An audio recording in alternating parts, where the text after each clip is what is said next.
So that you don't have to figure it out for yourself, I'll bluntly admit that I, Tom Collins, my parents had a sense of humor, am a weird guy.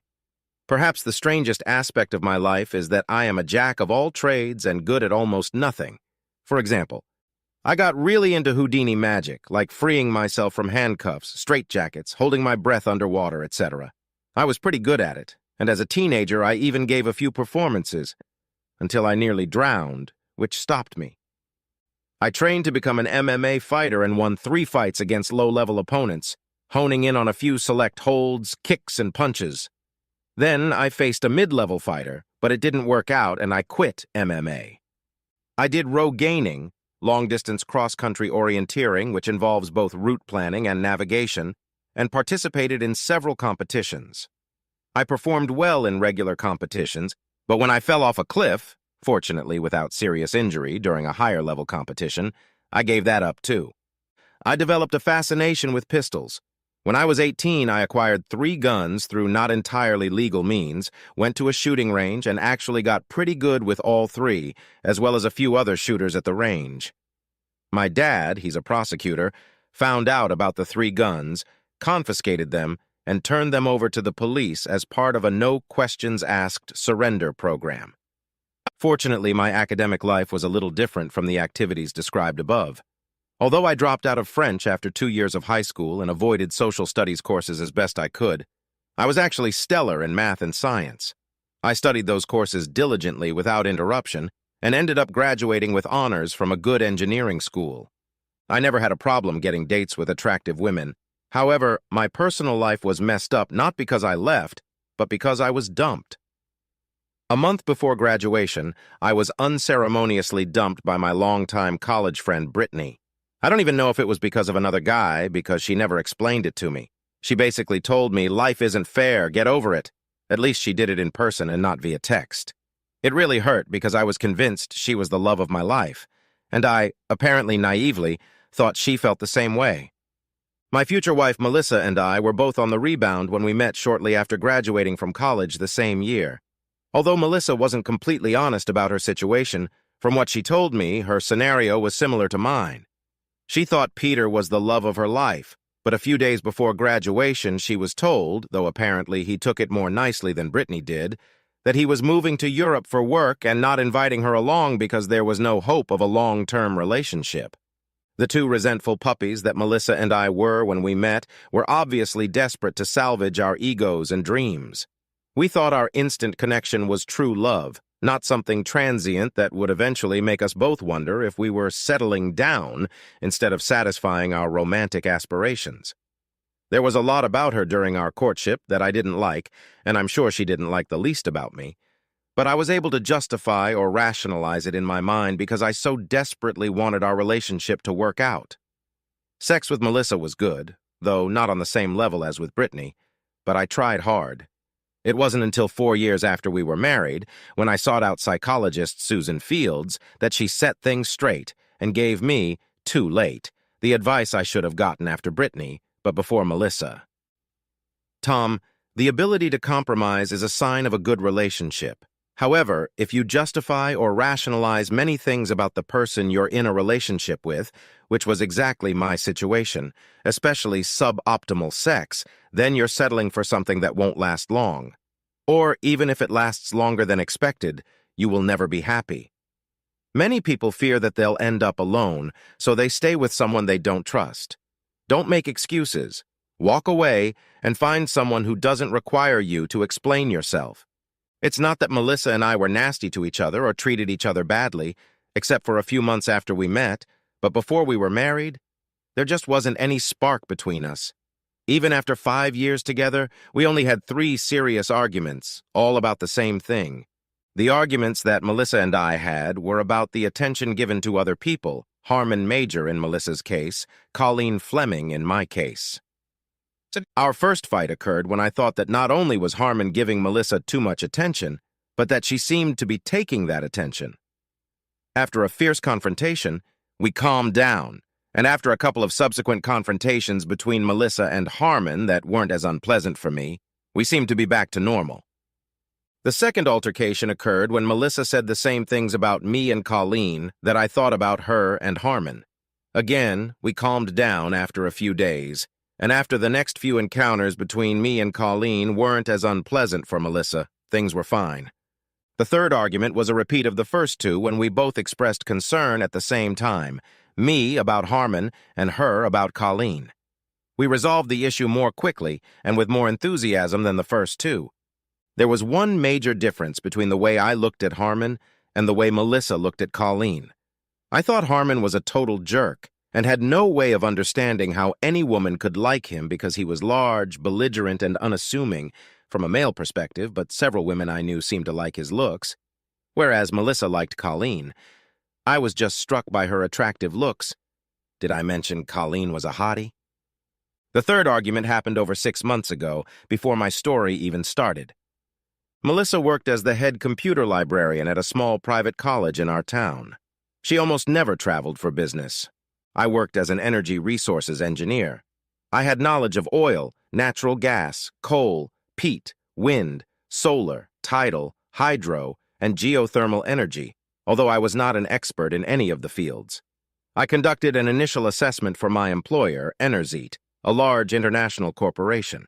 I conducted a preliminary assessment in geographic areas, after reviewing all relevant physical data about them, and based on my assessments, Enerzit sent experts to the energy areas I had noted. I have been very successful in my work and, at the time of this writing, have never been wrong in my initial assessments. I traveled on business more often than I would have liked, but never stayed longer than a week. I enjoyed the very work I was doing for Enerzit.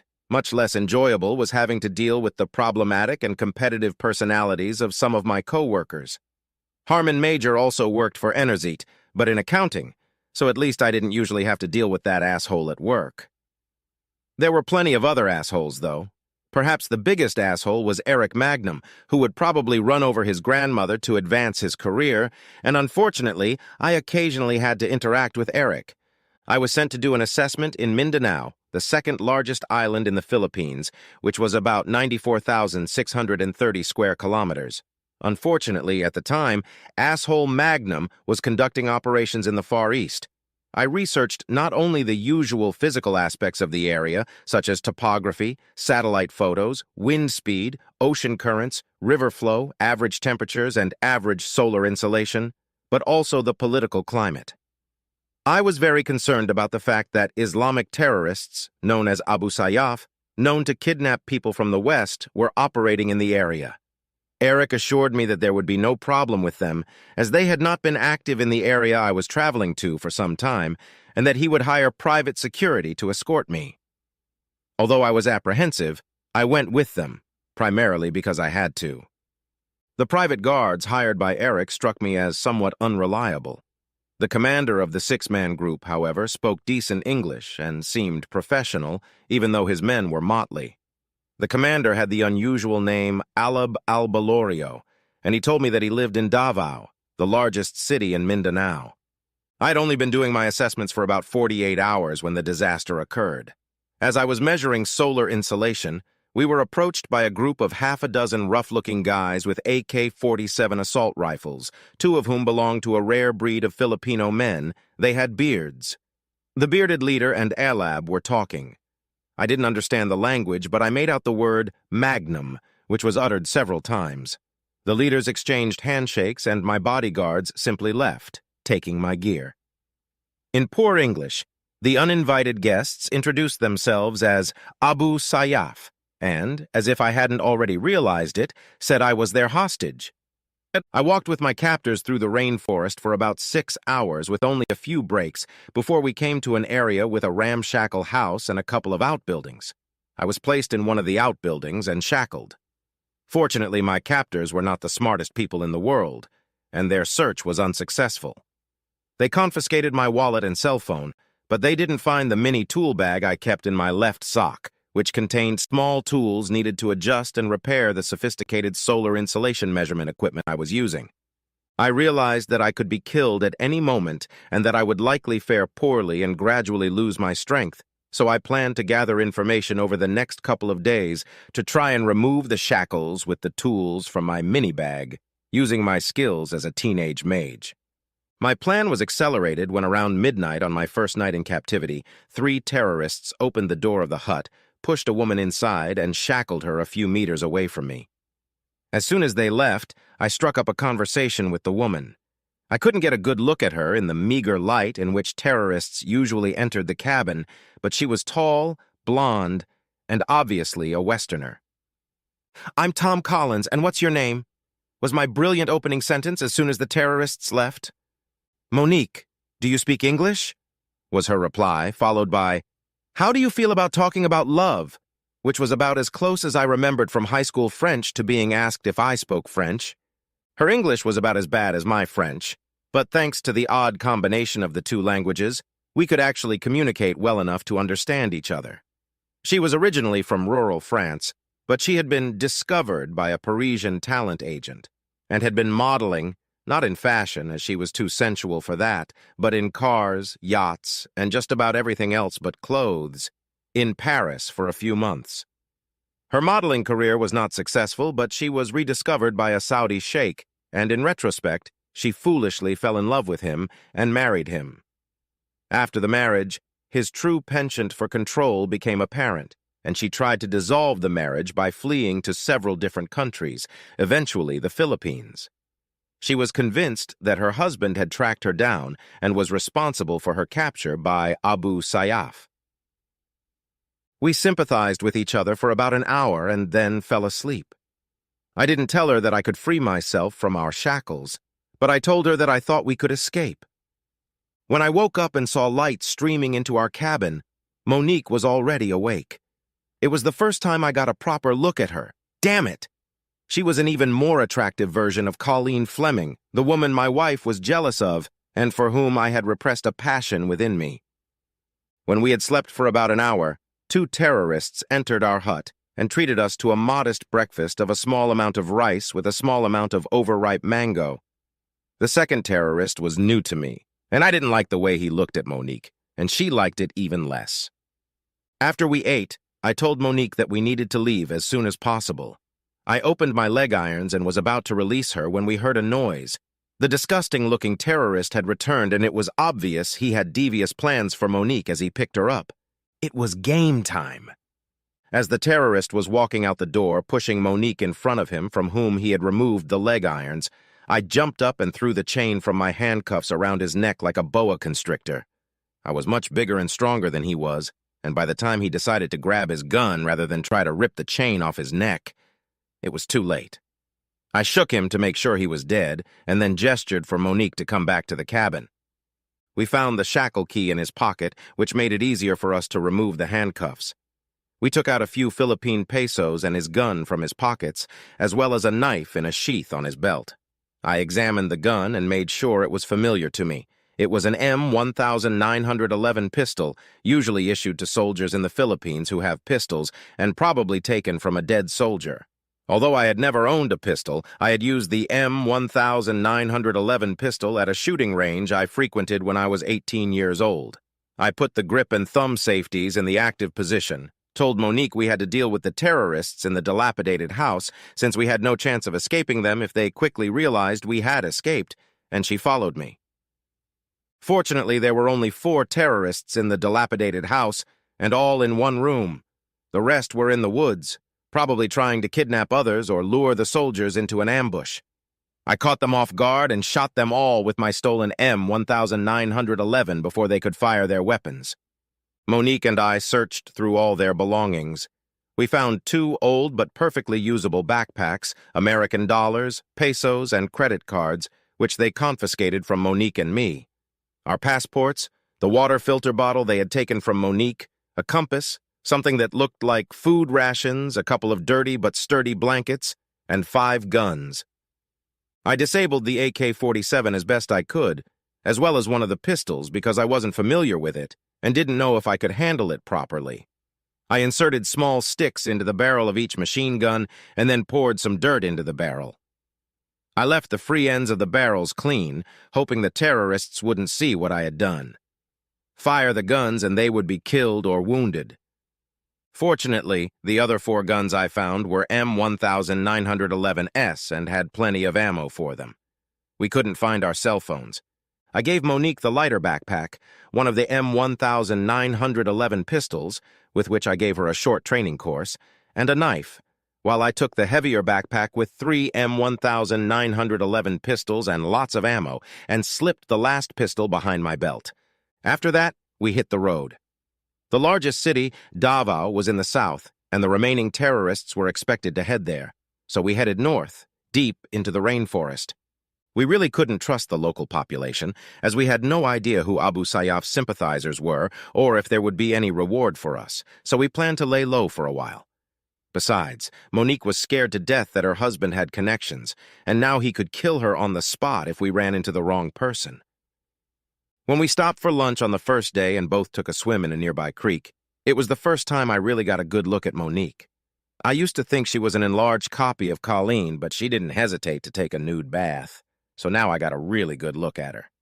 In my opinion, Monique was the most beautiful woman I had ever seen. Although her face was not classically beautiful, it was very open, sympathetic, and pleasant, and her body could inspire poets and sculptors. She was 180 centimeters tall, only 10 centimeters shorter than my height of 190 centimeters, and weighed 65 kilograms. She had a perfect ass, sculpted thighs, a slim waist, wide biceps, and large breasts. She noticed me looking at her and smiled. In half French, half English, she asked if I had seen a naked woman before. My answer, also in Surgic, was, "And not half as beautiful as you." She liked that a lot. Monique and I quickly got used to living off the land and finding places to spread our blankets to avoid insects and other critters. Even faster, we got used to living with each other. Although Monique probably didn't feel as instantly attracted to me as I did to her, after a few days it became obvious that she was almost as much in love with me as I was with her. She often called me my sweetheart, followed by a kiss on the cheek, which inevitably made me blush. On the 6th night of our escape, everything changed. Monique made her intentions clear. She pulled her blanket close to mine and, as I translated her words, asked, "Don't you find me attractive, Tom? You haven't tried to fuck me yet, and here I am in your power." I looked her in the eye and replied, "I don't want you. I want to make love to you. You're everything I want to see in a woman. Bold, smart, fun, and incomparably sexy. I don't want to miss my chance at a long-term relationship with you by being overly persistent. Tell you what, let's sleep together now, then make love and see what happens next." She smiled at me. In a second, I went from a pensive state to an energetic one. After that night, we couldn't get enough of each other. Our passion was helped by the fact that we were able to trade one of our guns for a double hammock, which we rarely used. It took some time to get used to the hammock, but once we did, sex became really exciting, unusual, and full of adventure. We slept and made love at least once a day. Sometimes we managed to get a room in a rickety, rustic hotel where we destroyed more than one bed as they were not designed for large people like us. After 3 weeks, we both realized we were extending our stay in the wilderness mainly to stay together because we were in love with each other, although we were both still paranoid about what her husband and my colleague had planned for us if we returned. We had dozens of extreme situations during our time in the rainforest. We worked well together as a team, overcame all obstacles, and actually, I believe, and the tone of our bodies confirms my confidence, got as fit as we had been our entire lives, with the possible exception of the time I trained for MMA. During our 4 months in the wilderness, things changed. Monique started throwing up almost every morning, but she wasn't sick or eating junk food. When Monique threw up for the 4th time, she took my hand and said, "You know what that means, don't you?" By then, I spoke French pretty well, and she spoke English, so we talked in one language or another. "It means you're probably 6 weeks pregnant," I smiled back. "What do you think about that, Tom?" "I couldn't be happier, Monique.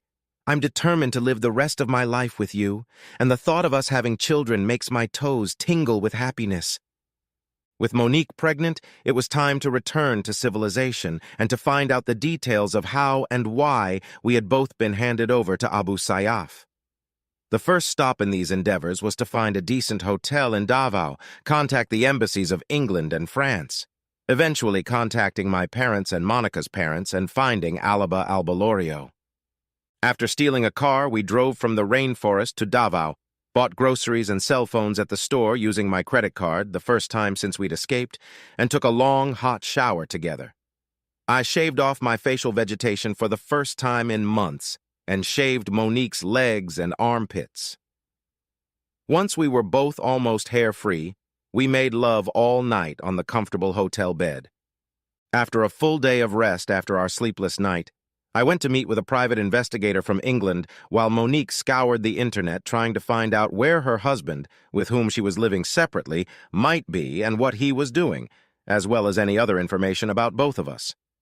Fortunately, without leaving his office, thanks to Alba's unusual name, an English private investigator was able to quickly find his residential address. I asked the private investigator to find out current information about Eric Magnum and then set out to find Alab. I was indeed lucky, as I followed Alab's house that night. He was coming back half drunk from a bar when I grabbed him and stabbed him. He lived alone in a shitty first-floor apartment, so I took the keys out of his pants pocket, unlocked the door, tied him to a chair, and splashed water in his face until he woke up. When he opened his eyes, I put a knife to his throat. "Remember me, Alab? Tom Collins, the guy you gave up to Abu Sayyaf." Alab started babbling like a fly, trying to justify himself. I told him to shut up and just answer my questions, and that if he wasn't honest, I would kill him.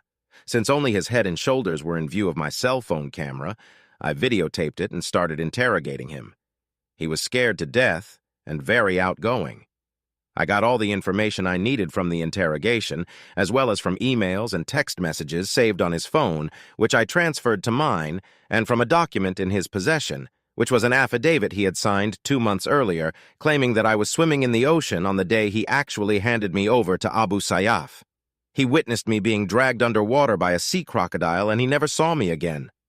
What was particularly poignant was that Magnum ordered him to kill me, but he had the brilliant idea of handing me over to Abu Sayyaf, who would eventually sell me into the white slavery market. I didn't really think such a thing existed, but maybe it really did, since Abu Sayyaf knew they couldn't sell me to Enerzit, and it seemed like the only way for them to make money off me.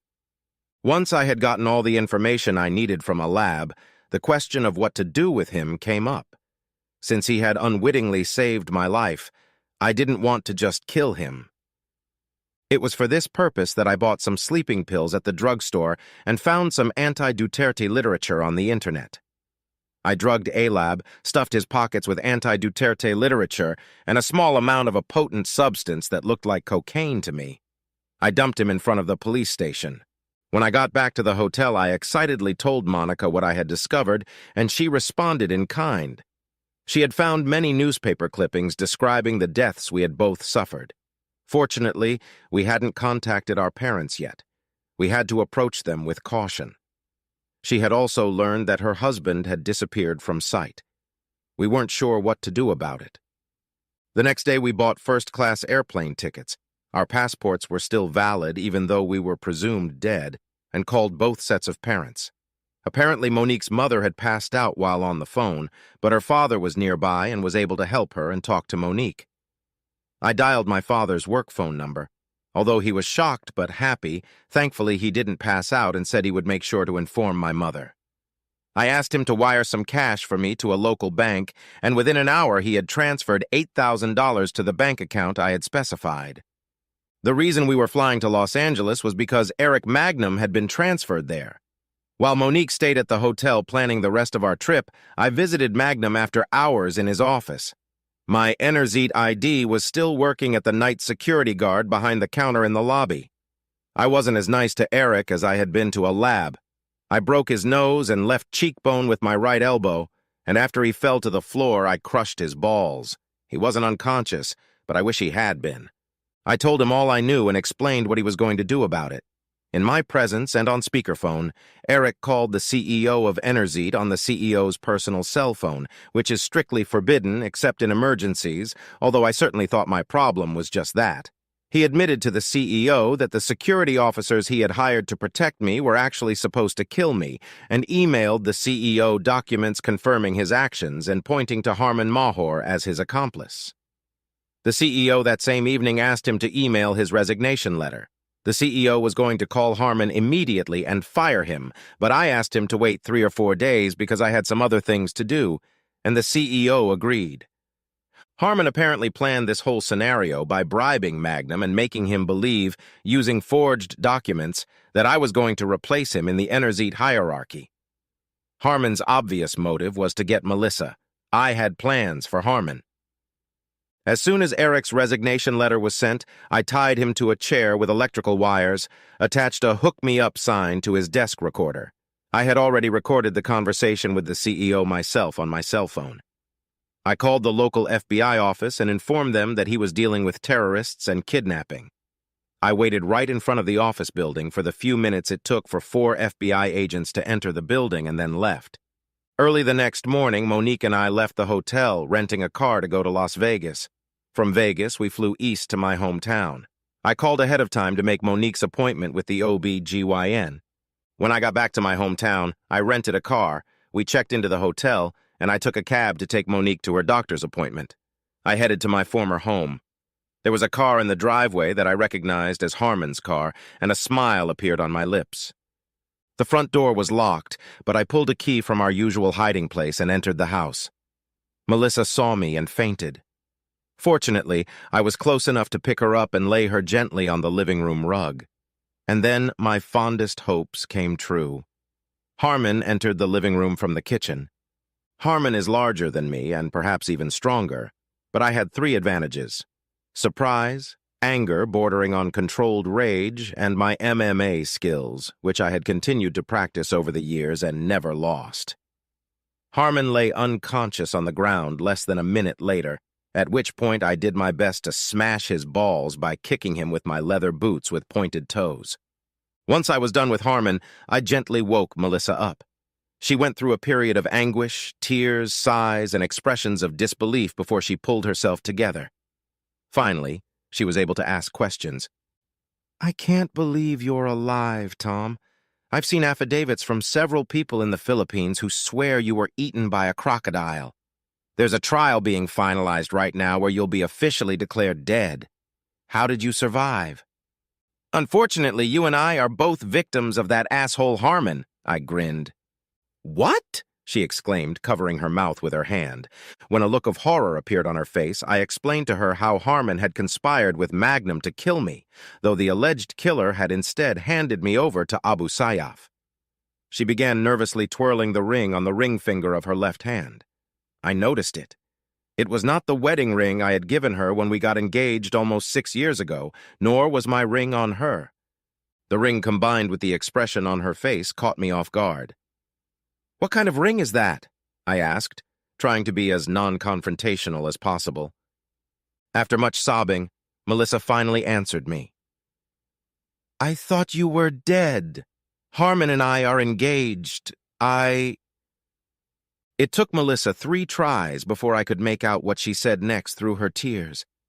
She was 8 weeks pregnant, and she was having Harmon's baby.